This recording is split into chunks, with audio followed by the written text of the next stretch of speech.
Hello friends, welcome to our channel. जैसा कि आप लोग देख सकते हैं, ये बहुत ही बेहतरीन कलेक्शन आपको कवर कराया जा रहा है, जिसमें सामान्य विज्ञान टॉपिक आपको पूरा कवर कराया जाएगा।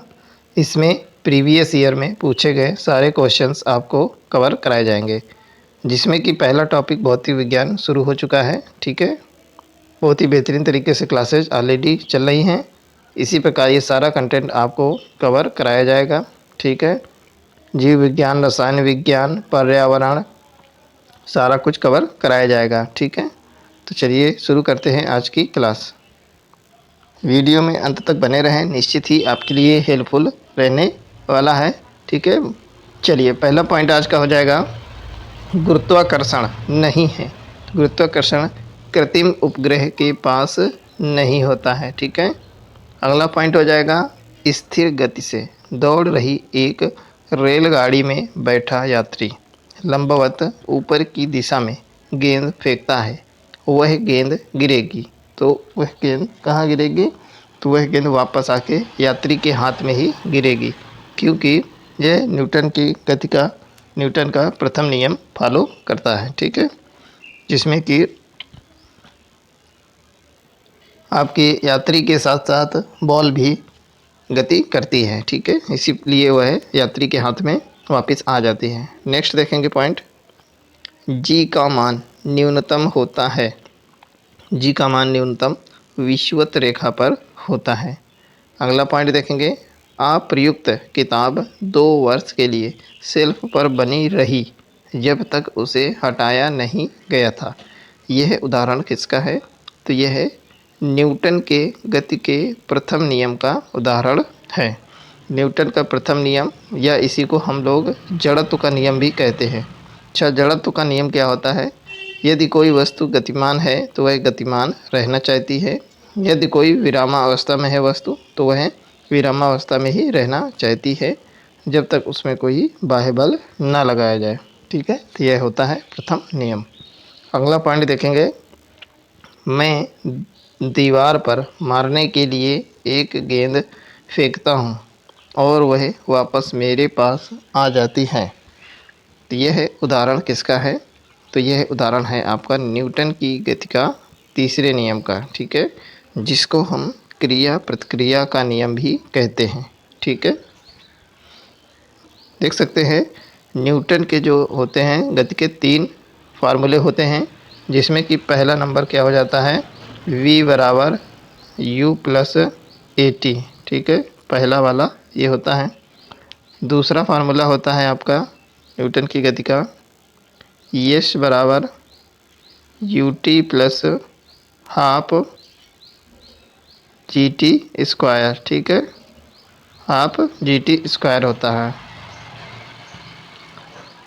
देख सकते हैं इसका क्या होता है, एस बराबर U T plus half G T square होता है। ठीक है, अब ये सही है। अगला होता है लास्ट, तीसरा फार्मूला क्या होता है गति का, वी स्क्वायर इजकल टू होता है यू स्क्वायर प्लस में 2a होता है। ठीक है, यह न्यूटन की गति का तीसरा फार्मूला होता है। चलिए देखते हैं अगला पॉइंट क्या हो जाएगा, वह वेग है जिससे उपग्रह पृथ्वी की गुरुत्वीय गति से बाहर निकल जाए उसे कहते हैं। तो वह वेग पलायन वेग कहलाता है, और इसका मान क्या होता है पलायन वेग का? तो 11.2 किलोमीटर पर आवर स्पीड होती है। ठीक है, तभी हमारा कोई भी है उपग्रह पलायन कर पाएगा। ठीक है, पलायन वेग का वैल्यू क्या होती है, 11.2 किलोमीटर पर आवर। इतनी स्पीड से कोई भी उपग्रह पृथ्वी से बाहर जा पाता है, पृथ्वी के वायुमंडल को क्रॉस कर पाता है। ठीक है, नेक्स्ट हो जाएगा, एक सितार में ध्वनि तरंगें उत्पन्न होती हैं। तो एक सितार में ध्वनि तरंगें अप्रगामी एवं अनुप्रस्थ प्रकार की उत्पन्न होती हैं। अगला हो जाएगा, प्रत्येक क्रिया के लिए एक समान और विपरीत प्रतिक्रिया होती है। यह नियम दिया था, तो यह नियम दिया था न्यूटन ने। यूपी पीसीएस आरओ एवं एआरओ की मेंस परीक्षा में पूछा गया है। ठीक है, और यह नियम होता है न्यूटन की गति का तीसरा नियम। अगला हो जाएगा, लिफ्ट में किसी पिंड का आभासी भार उसके वास्तविक भार से अधिक होता है यदि लिफ्ट ऊपर की ओर त्वरित होती है या गतिमान होती है।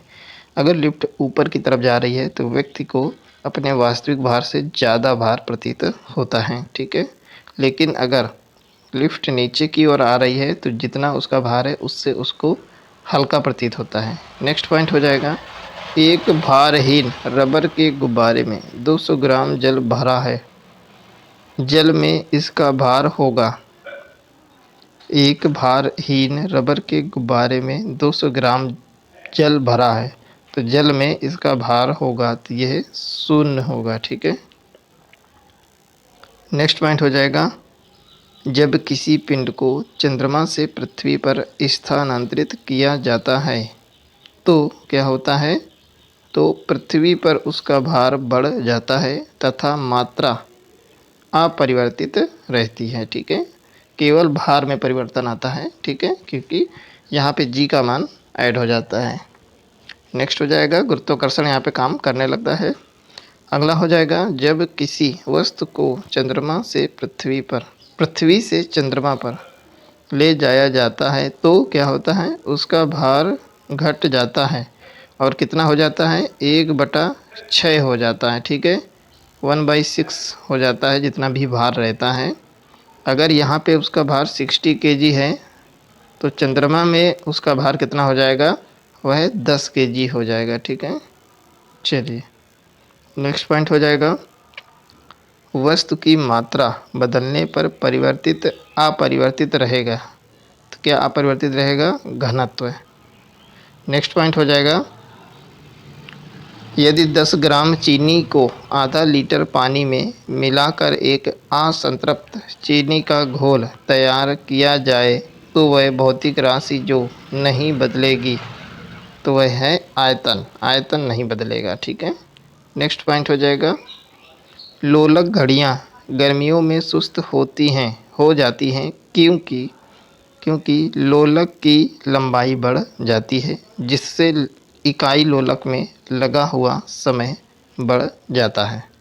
नेक्स्ट पॉइंट हो जाएगा, जब कुएं से पानी की बाल्टी को ऊपर खींचते हैं तो हमें महसूस होता है कि बाल्टी पानी की सतह से ऊपर भारी हो गई है, ठीक है, यह हमें महसूस होता है।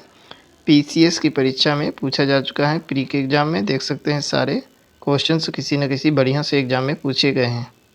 अगला है, पीसा की झुकी हुई मीनार गिर नहीं जाती क्योंकि रीजन क्या है, तो यह गुरुत्वाकर्षण केंद्र से जाने वाली ऊर्ध्वाधर लाइन तल के अंदर रहती है, तल से जुड़ी हुई रहती है गुरुत्वाकर्षण केंद्र से जाने वाली ऊर्ध्वाधर लाइन, इसी वजह से वह पीसा की झुकी हुई मीनार गिरती नहीं है।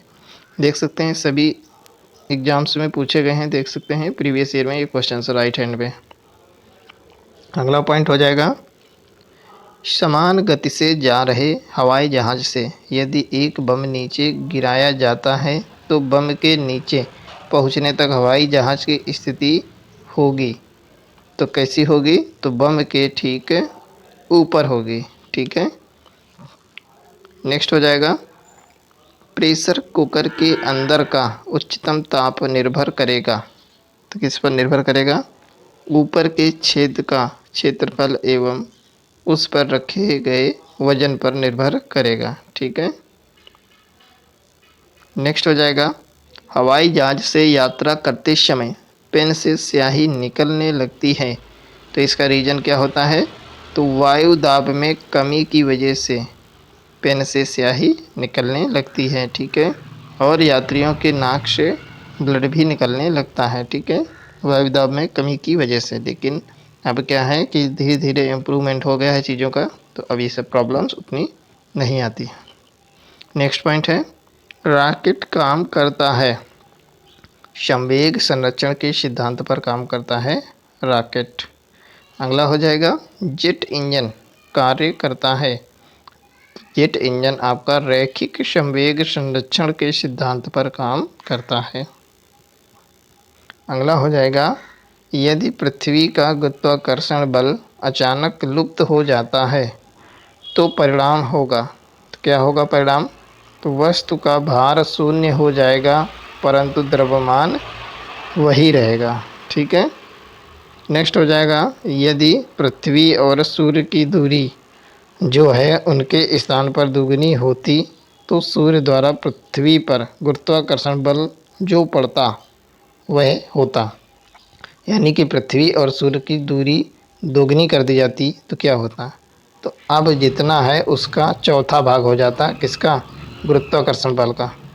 अगर हम डिस्टेंस जो तो दोगुनी कर देते तो गुरुत्वाकर्षण बल जो पड़ता वो उसका चौथाई भाग हो जाता। ठीक है, चौथा भाग ही गुरुत्वाकर्षण बल लगता। तो ठीक है फ्रेंड्स, इसी प्रकार के बेहतरीन कंटेंट के लिए हमारे चैनल को सब्सक्राइब करें। कंटेंट पसंद आया तो प्लीज़ लाइक और शेयर करना बिल्कुल ना भूलें। मिलते हैं नेक्स्ट वीडियो में। Okay, take care.